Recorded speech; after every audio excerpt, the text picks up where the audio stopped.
오늘 본문에서 사도 바울은 교회에서 직분을 맡은 이들이 어떠해야 할 것인지에 대해 대단히 중요한 권면을 하고 있습니다. 먼저 본문 1절을 봅니다. 사람이 마땅히 우리를 그리스도의 일꾼이요 하나님의 비밀을 맡은 자로 여길지어다. 여기서 우리라고 한 것은 사도 바울 자신을 포함해서 고린도 교회를 위하여 일하는 모든 사역자들을 가리킨 것입니다. 이 사도 바울의 말에서 우리는 두 가지 사실에 유의해야 합니다. 첫째로 이 말은 사도 바울이 자기 자신을 비롯한 모든 사역자들이 그리스도의 일꾼들이고 하나님의 비밀을 맡은 자들이니 우리를 존귀하게 여기고 깍듯이 받들어 높여야 한다는 뜻으로 한 말이 결코 아니라는 것입니다. 이 문장에서는 그리스도와 하나님의 비밀보다는 일꾼과 맡은 자라는 말에 더 주의를 기울여야 할 것입니다. 즉 바울이나 아볼로나 게바나 또 다른 그 어떤 사역자라도 다 고린도 교회를 위한 일꾼일 뿐이고 맡은 자에 불과하다는 것입니다. 그들이 주인이 아니며 그들에게 일을 맡기신 이는 따로 그들 위에 계시다는 것입니다. 교회는 그리스도가 주인이시고 오직 하나님만이 경배와 찬송과 존귀와 영광을 받으셔야 함을 잊어서는 안 될 것입니다. 둘째로 모두를 꼭 같은 그리스도의 일꾼들로 여겨야 한다는 것입니다. 주인은 오직 한 분 예수 그리스도시라는 것입니다. 모두가 한 하나님으로부터 같은 진리를 전하고 가르칠 책임을 맡은 일꾼들인데 바울이나 아볼로나 게바 중에 누가 더 높다, 누가 더 잘났다 하며 혹은 이 사람 혹은 저 사람의 이름으로 패거리를 이루고 서로 다투어서는 안 된다는 것입니다.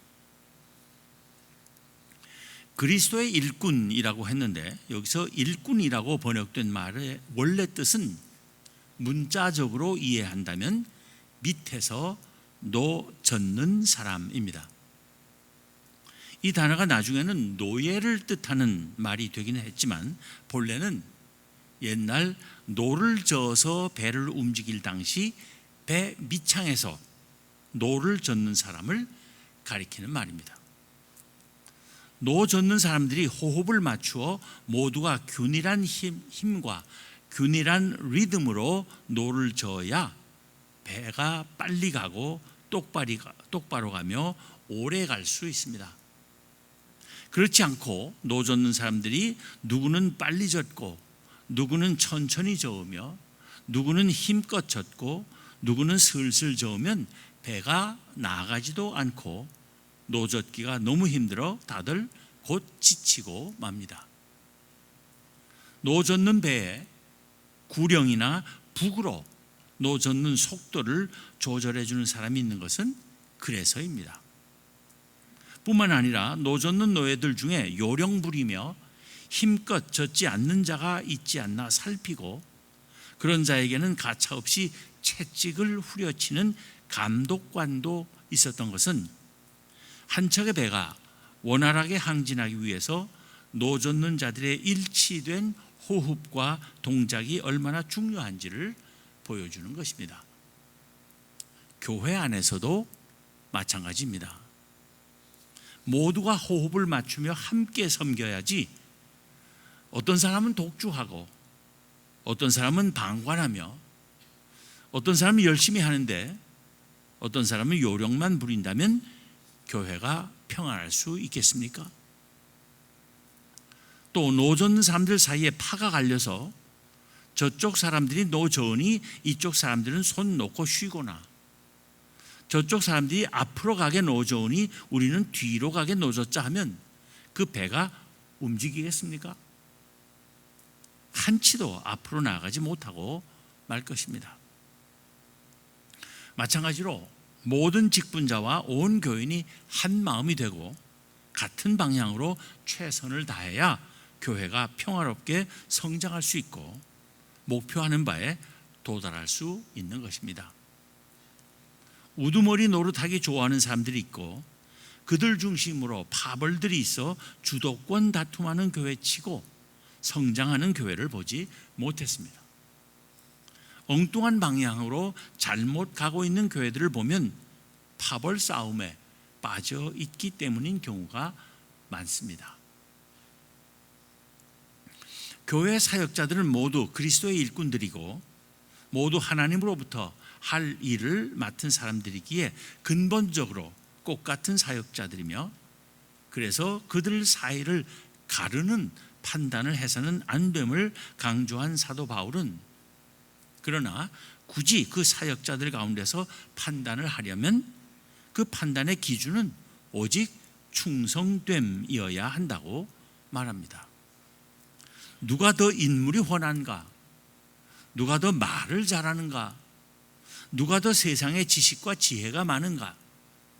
누가 더 돈이 많은가 하는 것을 보고 판단할 것이 아니라 누가 더 그리스도의 일과 하나님의 비밀에 충성스러운가 하는 것이 유일한 판단 기준이어야 한다는 것입니다.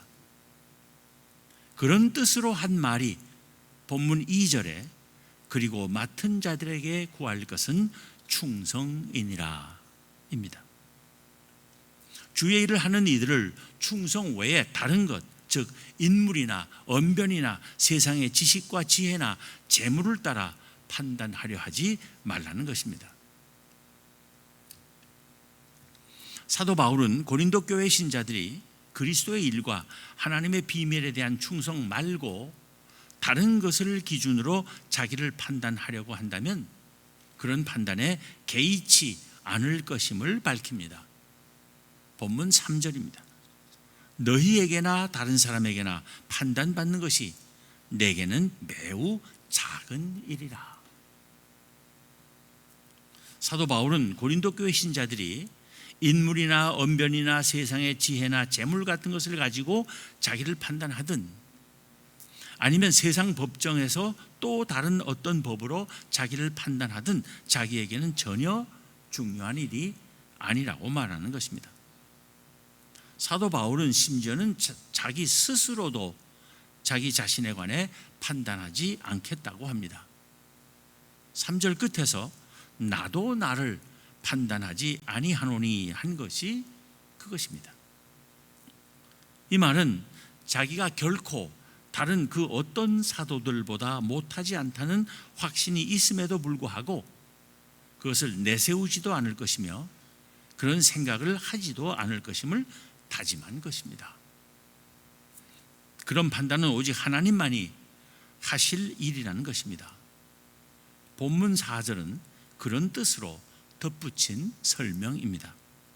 내가 자책할 아무것도 깨닫지 못하나 이로 말미암아 의롭다 함을 얻지 못하노라.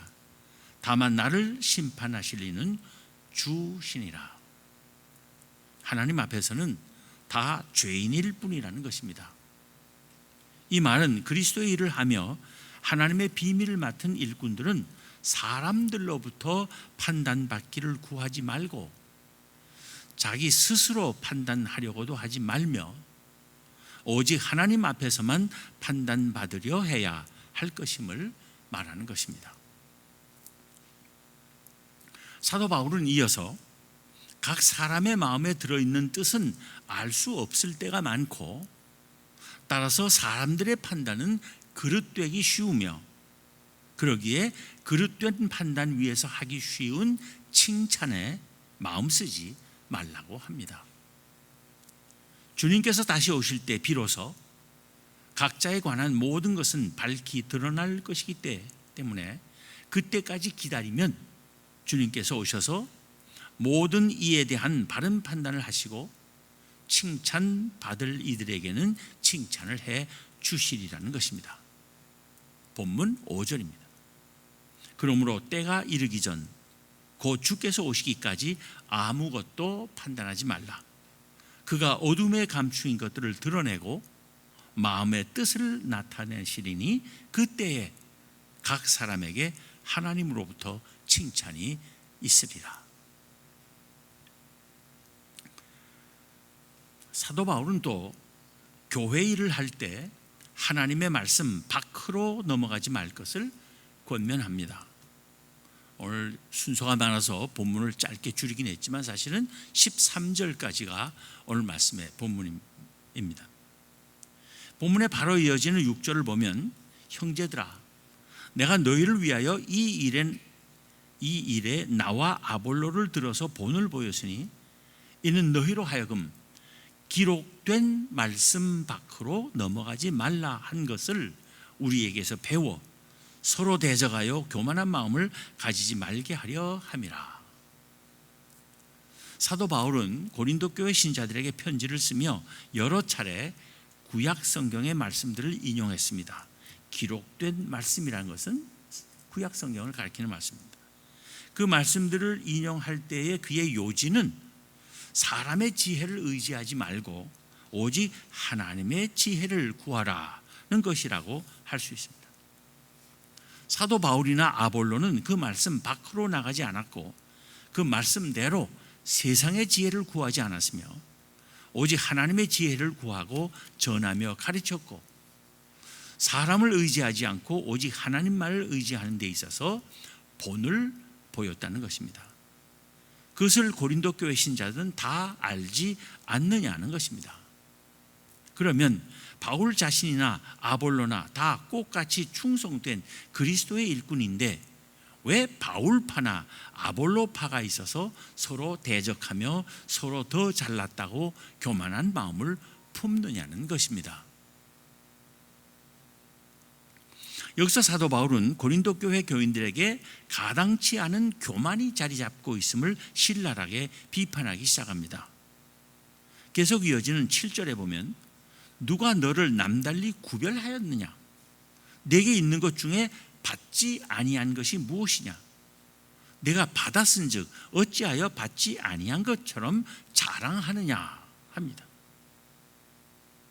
사도 바울은 고린도 교회 신자들 사이에 갈등과 분쟁의 뿌리가 자기 자신을 다른 사람과 구별하여 스스로를 우월하다고 여기며 다른 사람들보다 높아지려고 하는 욕망을 지니고 있음을 지적하고 있습니다. 고린도 교회 신자들에게 스스로를 다른 교인들과 구별되게 하는 것이 있다면 그 모든 것은 하나님으로부터 받은 것이 아니냐는 것입니다. 그런데 왜 처음부터 자기에게 있는 것처럼 자랑하느냐는 것입니다. 어처구니 없는 교만에 빠졌다는 것입니다. 스스로에게 더 바랄 것이 없다고 여기는 교만입니다. 더 이상 배울 것도 없고 자기들을 가르쳐줄 선생도 필요 없다고 여기게 된 것입니다. 이제는 스스로 자신들이 왕처럼 다스리는 세상이 되었다는 것입니다. 그런 뜻으로 비꼬으며 쓴 글이 그 다음 8절입니다. 너희가 이미 배부르며 이미 풍성하며 우리 없이도 왕이 되었도다. 우리가 너희와 함께 왕 노릇하기 위하여 참으로 너희가 왕이 되기를 원하노라. 바울의 이 말은 당신들이 우리와 상관없이 이미 스스로 왕들이 다 되었으니 잘 됐네. 그 덕에 우리도 당신들과 함께 왕 노릇할 수 있겠네 하는 야유였던 것입니다. 이어서 사도 바울은 잔뜩 바람든 고린도 교회 신자들의 안일한 신앙적 교만을 자기를 비롯한 다른 사역자들의 고난의 삶과 극명하게 대조시키며 고린도 교회 신자들의 각성을 촉구합니다. 그 다음 9절을 봅니다. 내가 생각하건대 하나님이 사도인 우리를 죽이기로 작전된 자같이 끄트머리에 두셨음에 우리는 세계 곧 천사와 사람에게 구경거리가 되었노라. 사도 바울은 고린도 교회 신자들을 향해 당신들은 스스로 신앙적으로 벌써 왕의 자리에 앉아들 있지만 우리는 오히려 죽음 직전에 내몰려 있다고 말하는 것입니다.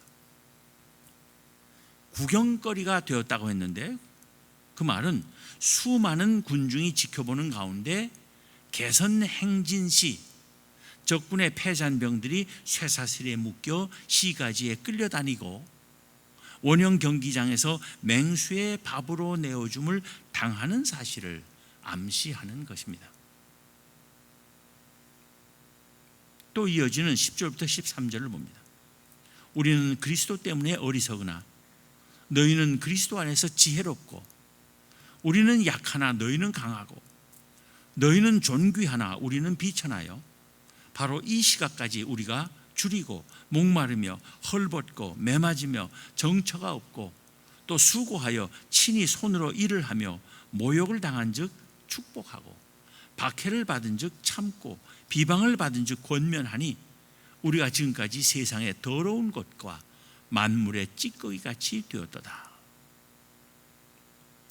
이것은 우리 사도들은 예수 그리스도를 위하여 어리석은 자같이 되고 약한 자가 되며 비천하여지고 줄이고 목마르며 헐벗고 매맞으며 정처 없는 자가 되고 모욕과 박해와 비방을 받으며 세상의 더러운 것과 만물의 찌꺼기같이 되었는데, 당신네 고린도 교회 신자들은 어느새 스스로 지혜롭고 강하며 존귀한 분들이 되셨군요.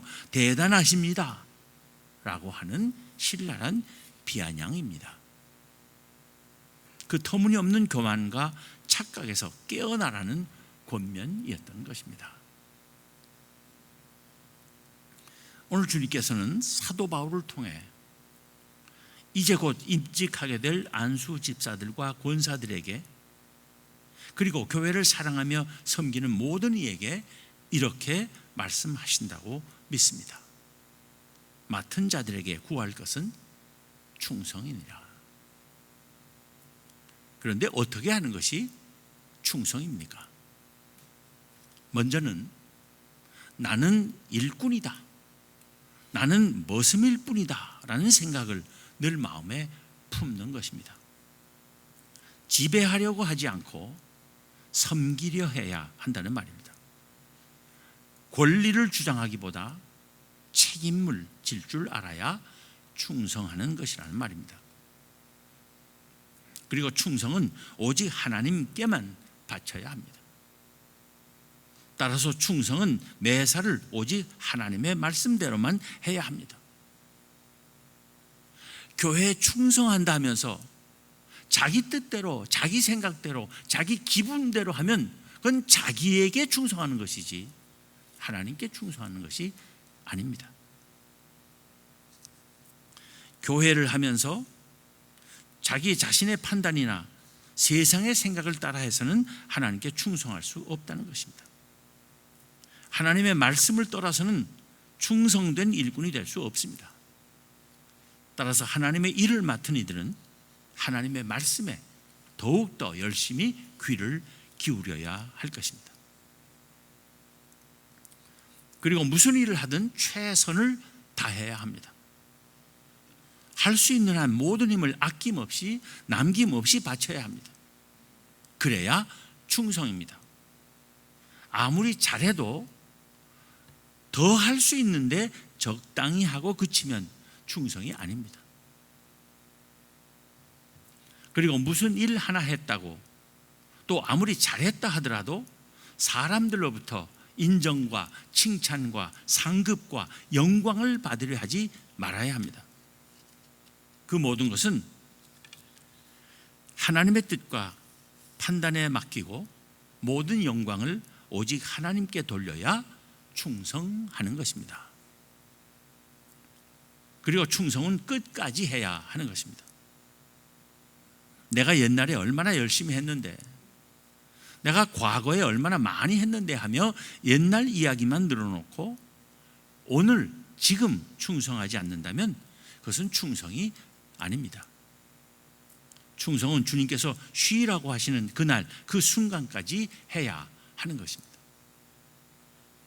그리고 파당을 짓고 서로 다투지 말아야 충성할 수 있습니다. 다 같이 그리스도의 일꾼들이고 하나님의 종들인데 한 분 같은 주님으로부터 직분과 사명을 받은 다른 사람들을 나와 다르다는 이유로 무시하거나 미워하거나 질시하거나 배척하는 것은 바로 주님을 거역하거나 배신하는 것입니다. 그래가지고는 결코 충성할 수 없는 것입니다. 나와 달라도 주님이 세우시고 주님이 명하신 일을 하는 사람이니 존중하고 아끼고 협력할 줄 알아야 참으로 충성하는 것입니다. 교회 안에서 맡은 일은 각각 다르지만 서로 존중하고 협력해서 아름답고 평화로운 공동체를 만들어내는데 도움을 줄 수 있는 이야기 하나를 해볼까 합니다. 제가 가장 좋아하는 음악의 장르인 현악 사중주 이야기입니다. 현악 사중주는 여러분이 잘 아시듯이 제1 바이올린, 제2 바이올린, 비올라, 첼로 네 사람이 함께 연주하는 음악입니다. 현악 사중주에 있어서 제1 바이올린 연주자는 곡의 정확한 해석과 치밀한 연주로 사중주를 이끌어가며 다른 단원들의 조련사 역할을 합니다. 교회에서는 성경을 정확하게 해석하며 바른 말씀의 진리로 교인들을 양육해야 하는 목회자의 역할이 거기 해당될 수 있을 것입니다. 제2 바이올린은 제1 바이올린 뒤에서 튀지 않게 연주를 하면서 제1 바이올린이 빛을 발하도록 돕는 역할을 합니다. 제1 바이올린을 비올라와 첼로에 연결시켜주고 모든 음률을 어울리게 합치는 역할을 합니다. 그래서 제2 바이올린 주자의 질이 현악 사중주단의 질을 판가름해 준다고 합니다. 제2 바이올린은 사중주의 화음을 위해서 자기가 제1 바이올린처럼 되고 싶은 생각을 포기할 줄 알아야 합니다. 교회에서 이 제2 바이올린의 역할에 해당하는 직분이 장로일 것이라고 생각합니다. 한 교회가 좋은 교회인지 아닌지는 장로들의 수준에 달려있는 것입니다. 아무리 훌륭한 목회자가 있어도 장로들의 의식과 능력이 그에 못 미치면 목사가 빛이 안 나고 교회는 수준 낮은 교회, 발전 못하는 교회가 되고 맙니다. 장로들이 목사 역할을 하겠다고 나서서 목사와 불협화음을 만들어내거나 수면 아래에서 보이지 않게 교인들을 섬기며 목사와 교인들 사이를 잘 연결시키는 일을 제대로 못하거나 하면 그 교회는 잘 될 리가 없습니다. 모름지기 장로들은 교회 안에서 제2 바이올린 같이 해야 합니다.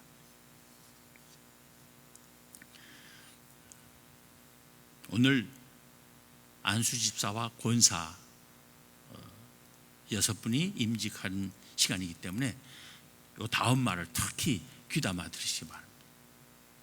비올라는 바이올린보다 낮은 음을 내고 바이올린만큼 그 소리가 화려하지는 않지만 다른 악기가 낼 수 없는 소리를 냅니다. 있는 듯 없는 듯 하지만 비올라는 마치 상처받은 영혼의 소리를 내면서 이유 없이 울게 만드는 음악으로 연주를 승화시켜 줍니다. 스스로를 요란스럽게 드러내지 않으면서도 그 누구보다도 기도 많이 하며 소리 없이 열심히 교회 구석구석에서 섬기는 권사들이 여기에 해당될 것 같습니다. 현악 사중주 연주에서 비올라가 다른 악기들을 다 압도하며 혼자 소리 내는 것을 본 적이 없습니다. 마찬가지로 권사들이 목사고 장로고 다 제치고 교회 온갖 일을 주장하려 하면 교회가 어려워집니다. 반대로 권사만이 할 수 있고 권사들이 해야 하는 일을 안 하고 뒤에 물러가 앉아 있으면 교회가 돌아가지 않습니다. 권사들은 교회 안에서 비올라 같은 역할을 해야 합니다. 첼로는 다른 악기들보다 낮은 소리를 내며 다른 악기들이 그 아름다움을 발휘하도록 밑바닥을 튼튼히 받쳐줍니다. 교회 온갖 굳은 일들을 다 담당하는 집사들의 역할이 그것이라고 생각합니다. 집사들이 얼마나 묵묵히 그들의 책임을 성실하게 감당해 주느냐에 따라 목사, 장로, 권사들이 하는 일이 힘을 얻고 빛을 낼 수 있는 것입니다. 현악 사중주는 네 연주자가 각각 정확하게 자기의 역할을 이해하고 수행할 때 다른 어떤 음악보다도 감동적인 내면의 울림을 일으킬 수 있습니다. 현악 사중주에서 제2 바이올린이나 비올라나 첼로처럼 모든 재직이 각자의 역할을 충성스럽게 감당함으로써 아름다운 화음을 만들어내고 세상의 그 어떤 공동체보다도 감동을 주며 세상으로부터 칭찬받는 우리 한양교회가 될 수 있기를 간절히 바랍니다. 기도하겠습니다. 하나님, 오래전에 한양교회를 세워주시고 오늘날까지 한양교회를 사랑하시며 또 오늘 이 교회를 사랑하셔서 특별히 안수 집사 2분과 권사 4분을 임직하게 하심을 감사합니다. 오늘 임직하는 이들과 또 온 성도들이 모두 오늘 말씀을 통해서 가르쳐 주신 맡은 자들에게 구할 충성이 무엇인지를 깊이 가슴에 간직하고 그 깨달음대로 평생을 다하여 교회를 사랑하고 섬기며 하나님의 영광의 도구가 되게 하여 주옵소서. 우리 주님 예수 그리스도 이름으로 기도하옵나이다.